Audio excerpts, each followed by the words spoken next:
Assalamualaikum warahmatullahi wabarakatuh. Kami dari kelompok 10 mata kuliah advokasi mediasi dalam bimbingan konseling akan membahas materi terkait dengan implementasi layanan advokasi di sekolah.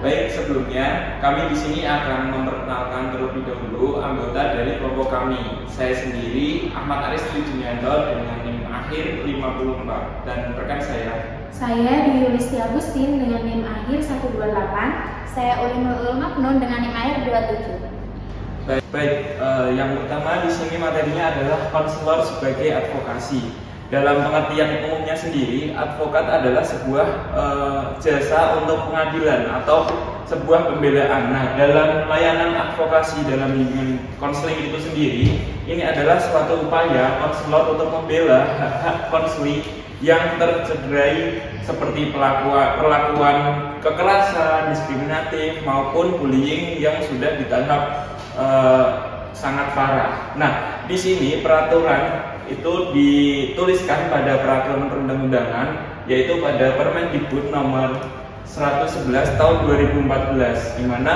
di sini konselor berperan penting mendampingi siswa agar hak mereka itu selalu terpenuhi. Materi ini mencakup strategis, komunikasi strategis, lobby, dan pemahaman tentang WPKMS atau wawasan pengetahuan keterampilan, nilai, dan sikap.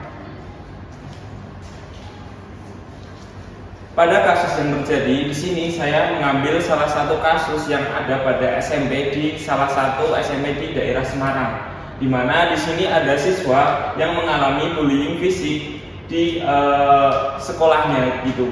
Nah, siswa tersebut dipukul dan didorong oleh beberapa temannya saat jam istirahat berlangsung. Perilaku tersebut membuat siswa itu merasa takut, tidak nyaman berada di sekolah dan mulai enggan berinteraksi dengan teman-temannya. Nah, di sini dalam situasi ini, konselor perlu mengidentifikasi secara mendalam bagaimana kejadian tersebut terjadi, siapa saja yang terlibat, serta dampaknya terhadap kondisi psikologis yang dialami siswa tersebut maupun kondisi sosial dengan teman sebayanya. Nah, selanjutnya ini ada tahapan rancangan advokasi menurut STAN dan DAIR 2015. Jadi STAN dan DAIR itu menjelaskan bahwa layanan advokasi dalam bimbingan konseling ini tersusun secara sistematis. Yang pertama adalah identifikasi masalah.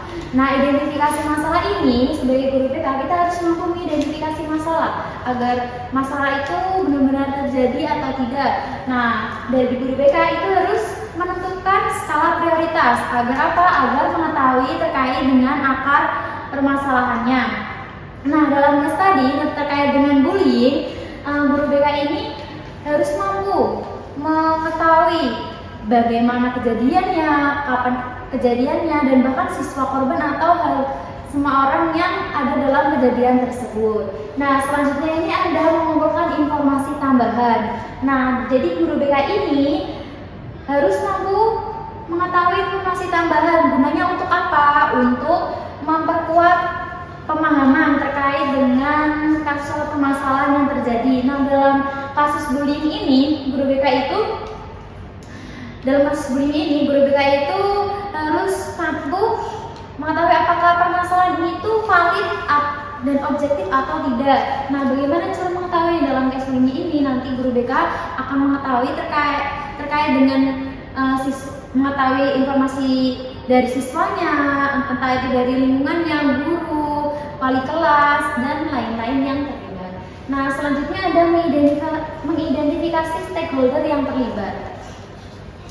Nah, di sini guru BK harus mampu mengidentifikasi stakeholder yang terlibat dalam memperlancar rangkaian advokasi. Nah, di sini dalam case bullying ini nanti guru BK harus mampu bisa melibatkan terkait dengan guru, wali kelas, orang tua, bahkan terhadap korban dan siswa-siswa yang ada di lingkungannya tersebut. Next.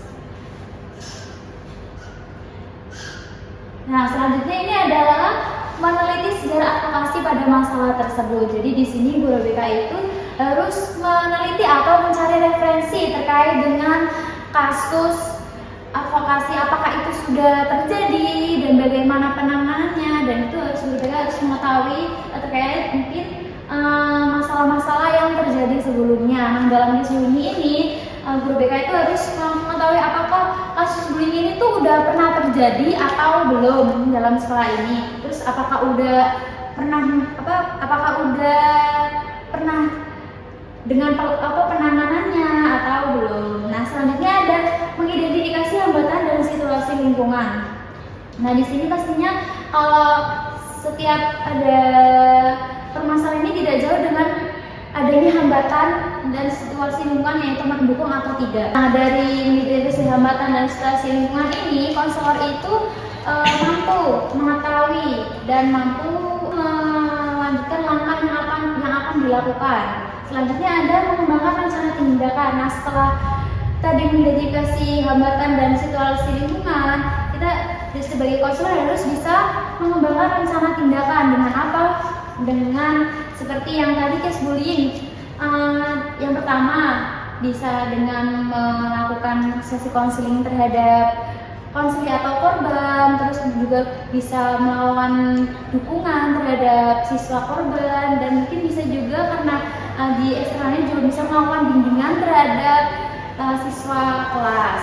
Bisa juga melibatkan terkait dengan orang tua dan guru-guru mata pelajaran lainnya. Nah, selanjutnya ini yang ada evaluasi. Jadi ketika sudah melakukan rancangan tindakan dan sudah dilakukan, kita harus melakukan evaluasi apakah dengan itu ada perubahan atau ada perbaikan. Nah, itu merupakan langkah akhir untuk nanti selesainya dengan adanya tahapan rancangan advokasi ini. Baik, selanjutnya di sini ada dari tabel rancangan layanan advokasi. Nah, yang pertama yang akan kita lakukan yaitu ada mengidentifikasi permasalahan. Nah, jadi di sini aktivitasnya pada minggu pertama, konselor atau guru BK ini tuh menerima laporan dari guru mata pelajaran mengenai adanya siswa yang mengalami pembulian, yaitu bully fisik, entah itu dipukul atau didorong oleh teman sebayanya pada saat jam istirahat. Nah, catatannya di sini guru mata pelajaran melaporkan kejadian tersebut kepada konselor supaya permasalahan ini tuh dapat segera diselesaikan atau ditangani, dan juga di sini hak siswa ini tuh untuk merasa tetap aman di sekolah ini tuh terjaga. Dan di sini ada mitranya guru mata pelajaran. Lalu lanjut masih di minggu yang pertama dengan aktivitas yang kedua yaitu terkait dengan mengumpulkan informasi tambahan. Nah, di sini guru BK atau konselor ini tuh mengundang wali kelas untuk melakukan koordinasi terkait siswa yang mengalami pembulian fisik tersebut. Nah, di sini mitranya ada wali kelas, dan catatannya di sini konselor dan wali kelas ini tuh mendiskusikan kejadian serta kondisi dari korban bullying tersebut. Nah, lalu di minggu kedua, aktivitas yang ketiga yaitu ada mengidentifikasi stakeholder yang terlibat. Nah, di sini konselor atau guru BK ini tuh memanggil siswa korban untuk melakukan konseling awal dan juga memberikan dukungan secara psikologis maupun secara sosial. Nah, di sini mitranya ada siswa yang menjadi korban dari bullying. Lalu catatannya di sini konselor menggali informasi lebih lanjut terkait dengan kejadian bullying fisik tersebut, dan juga memberikan rasa aman kepada siswa tersebut.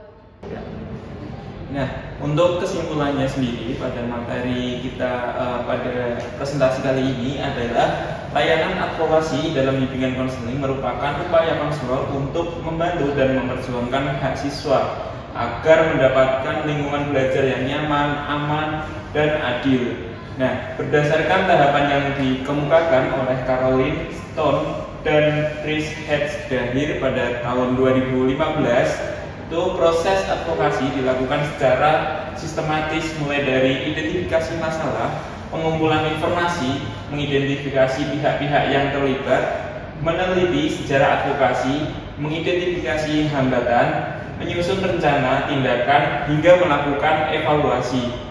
Nah, dalam kasus bullying fisik di sekolah, konselor berperan penting dalam melindungi siswa yang sebagai korban, menangani pelaku serta melibatkan pihak sekolah dan orang tua untuk menyelesaikan masalah secara bersama-sama.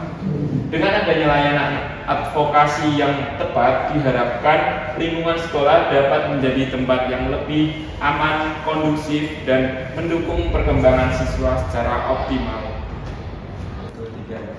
Terima kasih atas perhatiannya. Sekian presentasi dari kami. Kami ucapkan wassalamualaikum warahmatullahi wabarakatuh.